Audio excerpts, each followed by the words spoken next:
chers frères et sœurs dans le Seigneur. Nous voici encore à notre émission. Viens commencer la semaine avec la parole de Dieu. Le thème de notre méditation est le suivant. Quel témoignage Dieu rend-il de nous? Une question à laquelle chacun de nous doit répondre. Quel témoignage Dieu rend-il te concernant? Quel témoignage Dieu rend-il me concernant? J'ai remarqué quelque chose. Rares sont les parents qui donnent les prénoms Job à leurs enfants. Et pourquoi? Parce que quand on dit Job, cela fait appel à la souffrance. On pense immédiatement à la souffrance. C'est bien que les parents hésitent tellement à donner un prénom Job à leur enfant. Parce qu'on se dit, peut-être qu'en donnant ce nom à mon enfant, l'enfant va vivre la souffrance comme Job. Et nous tirons notre méditation de la vie de Job. Nous connaissons bien cet homme. C'était un homme riche de son époque, très riche. Et non seulement il était riche, mais c'est un homme qui craignait Dieu. Et par 2 fois, Dieu a eu à témoigner de sa fidélité à Satan. La première fois que Satan s'est présenté devant Dieu, nous trouvons ce passage dans Job, le chapitre 1, du verset 6 au verset 8. La Bible dit, « Or, les fils de Dieu vinrent un jour se présenter devant l'Éternel. Et Satan vint aussi au milieu d'eux. L'Éternel dit à Satan, « D'où viens-tu? » Et Satan répondit à l'Éternel, « De parcourir la terre et de m'y promener. » L'Éternel dit à Satan, « As-tu remarqué mon serviteur Job? Il n'y a personne comme lui sur la terre. C'est un homme droit et intègre, craignant Dieu et se détournant du mal. » Amen. Voilà ce que Dieu a dit concernant Job à Satan. Satan s'est présenté et Dieu lui demande, « D'où viens-tu? » Satan dit, « Oh, je viens de parcourir la terre, de me promener. » Comme pour dire que chaque jour que Dieu fait, le travail de Satan, c'est de se promener sur la terre. Pour faire quoi? Pour faire le mal. Mais pendant qu'il se promenait, il n'a pas pu toucher au bien de Job. Et Dieu lui dit, « Est-ce que tu as remarqué mon serviteur Job? Il est fidèle, intègre et se détourne du mal. » Et Dieu dit, « Il n'y a personne sur la terre comme lui. » Satan répond à Dieu, « Mais Dieu, c'est tout à fait normal. Tu as béni Job. Il a tellement de bénédictions et je n'arrive même pas à toucher ses biens. » Je paraphrase. Je n'arrive pas à toucher ses biens parce que Satan ne pouvait pas toucher au bien de Job tant que Dieu ne lui a pas donné l'autorisation.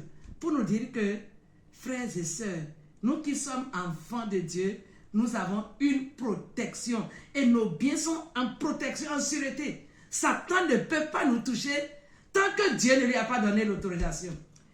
Et c'est alors que Dieu lui dit, « Satan, je te donne la permission, va toucher au bien de Job, mais attention, ne touche pas à sa vie. » Et aussitôt que Satan reçoit cette autorisation, il quitte la présence de Dieu. En une journée, je vous dis, en une journée, Satan a tout détruit. Quand Satan veut détruire, c'est rapide pour lui. Il a détruit. Les mauvaises nouvelles sont tombées sur Job en rafale, les unes après les autres. Et quand il a fini de détruire, Satan retourne encore devant Dieu. Comme s'il n'était pas satisfait du mal qu'il a donné, causé à Job. Non, non, non, il retourne. Et Dieu lui pose encore la question, « Satan, as-tu remarqué mon serviteur Job? Malgré tout le mal que tu as fait, Dieu ajoute une phrase. Il est resté fidèle. Il demeure ferme dans son intégrité. » Job 2, verset 3. Il demeure ferme dans son intégrité. Dieu voulait dire à Job et à Satan ceci. Tu as vu ce que tu as fait? Malgré ta méchanceté, malgré ta haine contre Job, tu as tout fait. Mon serviteur Job est resté fidèle à moi. Je te l'avais dit, mais tu ne m'avais pas cru. Tu as vu que Job est resté fidèle. Frères et sœurs, quelle belle leçon que nous pouvons tirer ça. Un bon témoignage. Est-ce que Dieu peut donner ce témoignage en me concernant, en ce qui te concerne? Quand je suis arrivée à cette partie, j'ai beaucoup réfléchi. Je dis, quand Dieu me regarde, qu'est-ce qu'il peut dire de moi? Quand il regarde ma manière de le servir, quel témoignage Dieu peut donner?